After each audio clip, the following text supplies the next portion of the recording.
Most improved player is a hard award to predict. I'd go as far as to say most improved is the hardest award to predict because every year there are so many good candidates. So what I'm going to do in this video is I'm going to spend the first half talking about all the honorable mentions that I think are worth mentioning, and then I'll give you my top 5 and why I think those 5 guys have a better shot than the other guys that could possibly win this award. But first, a quick shout out to SeatGeek for sponsoring this video. SeatGeek is the best way to buy tickets to sporting events, concerts, shows, anything that is hosted in an arena or at a venue. Not only do you get the best deals from SeatGeek, but SeatGeek is also incredibly easy to use and makes the entire process so much smoother and easier. So if any of that sounds interesting, you can click the link in the description below or just go to the App Store and search up SeatGeek, download it, and when you buy your first ticket, you can use my promo code MDJ for $20 off of your first purchase. Okay, we're kicking off with honorable mentions. Let's start with Lonzo Ball. Now this is many people's top pick for most improved players. So why is he not even in my top 5? Well, a couple of things. Number one is injury. Lonzo Ball has missed 30 to 40 games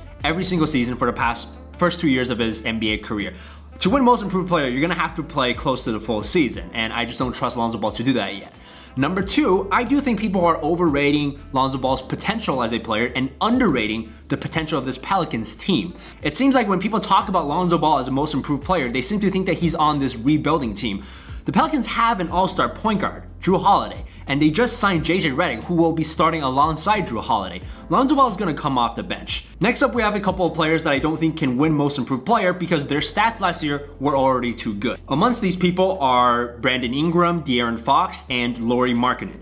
Most improved player comes down to margin of improvement. If you look back at the history of this award, it rarely goes to someone as good as Markkanen and Fox already were last season. It very rarely goes to someone like Brandon Ingram, who already averaged 18 points per game last season. Jason Tatum and Jaylen Brown. It's very hard to say anything definitive about them. These are two of the biggest wild cards in the league. I'll say this. Although Jaylen Brown had worse stats last season than Tatum, which means more room for improvement, I actually think Tatum has a better chance of winning this award than Jaylen Brown does. This really comes down to aggressiveness, star mentality, if you will. I just cannot see Jaylen Brown being proactive enough on offense to even make the numbers to get this award.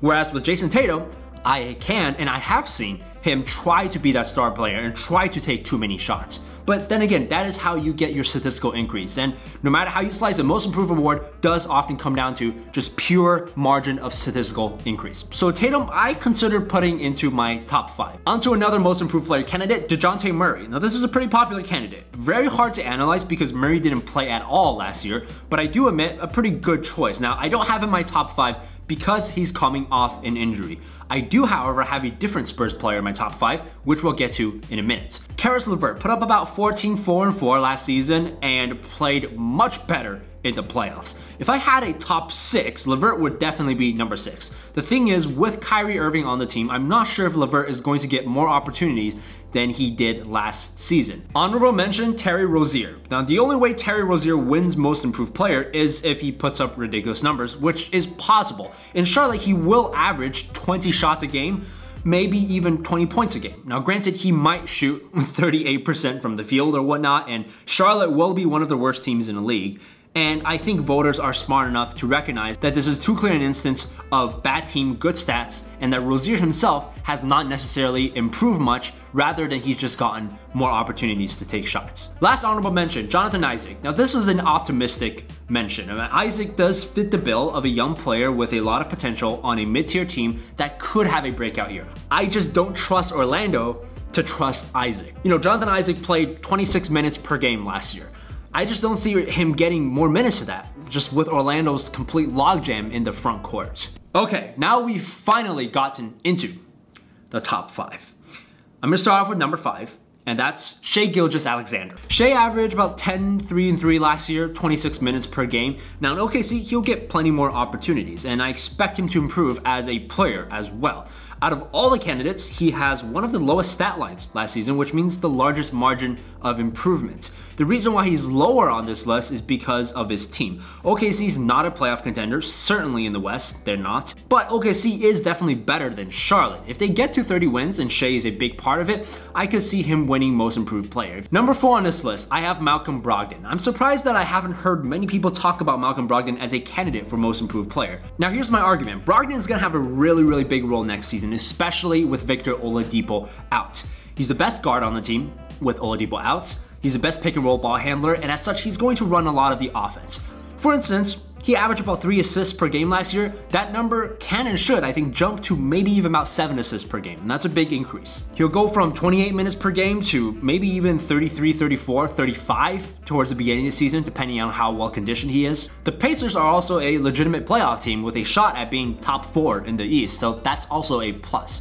Now, the only question with this is it does depend on when Oladipo comes back and how well he plays when he comes back. Because if Oladipo comes back soon and he's 100% healthy, Malcolm Brogdon is not going to have as much of an opportunity to put up the numbers that he needs to win this award. Number 3 on this list, I have Derek White. This is the other Spurs player I was talking about. Derek White played a fantastic 7-game series against Denver in the playoffs last year, 15 points per game, despite a regular season average of only about 10 points per game. Now the question is, can he sustain his playoff averages in the regular season next year? And I think he can.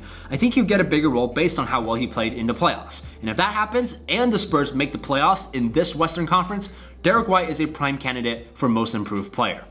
Number 2 on this list, Bam Adebayo. With Hassan Whiteside out of Miami, Bam is now the undisputed starting center. He played 23 minutes per game last year and averaged 9.7 rebounds. A pretty realistic stat line, I think a pretty safe stat line for him next year would be 32 minutes, 14 points per game, 12 rebounds per game. Bam Adebayo himself will also continue to add new parts to his game. Apparently, Bam wanted to include his jump shot game during Team USA training camp. Now for Team USA, a team that already has a lot of great guards and shot creators, that's not a good move, but for the Heat and for Bam as an individual players, I think this is very good news. Who knows, if Bam adds that aspect to his game, we could see him take on an even bigger role than just being a rim running center. But even if he's just a rim running center, he will put up the numbers to be a legitimate candidate for most improved player. And to top it all off, Miami is going to be a playoff contender. So Bam's success will end up affecting outcomes. All right, now we've reached number 1 on this list, and that is Jaren Jackson Jr. In terms of pure talent and skill, Jaren Jackson Jr. has the greatest potential for improvement, and he has the biggest opportunity out of any player in the league, I would argue. Now that Marc Gasol is gone and Mike Conley is gone, the team has entered an entire new era with him in the middle of everything. Now on defense, Jaren Jackson Jr. is already a dark horse candidate for Defensive Player of the Year. That's just how good he is. Offensively, he's had some games last year where he took over, where he showed flashes of being able to carry offenses for periods at a time, almost like a young Anthony Davis, including some scoring off the dribble. Whether or not he actually ends up winning this award depends in part on how long it takes him to improve, because most improved player is really about dramatic, steep increases within a season in terms of production. Can Jaren Jackson Jr. at age 20 in his second year in the league put up 18 points, 8 rebounds? I think he can. That's basically the stat line that Porzingis put up in his second year. If he does that and he anchors one of the better defenses in the league, I could see him winning this award. All right, well, that's the video. Most improved player is pretty hard to predict. I think most people that I mentioned in honorable mentions have a pretty good shot at this award. And trust me, it was hard to even come up with a top 5. And I'm sure people will disagree. We'll see who ends up being right. But anyways, thank you for watching this video. Follow me on Twitter if you haven't already, and I will see you next time.